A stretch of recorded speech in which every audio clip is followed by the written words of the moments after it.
Ayan guys, maulan na Wednesday.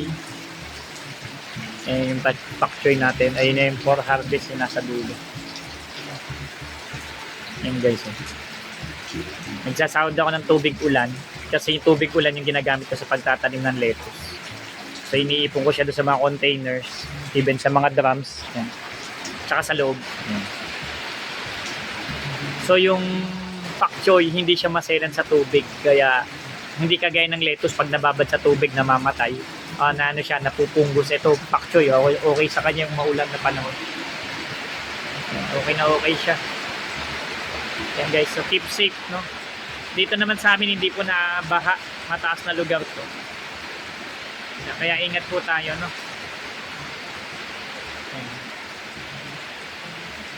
So sa mga taga Bacoor dyan, lalo sa amin sa Habay, no? Baha-baha na daw po doon. So ingat po tayo mga taga Habay. Ito pa yung labas namin.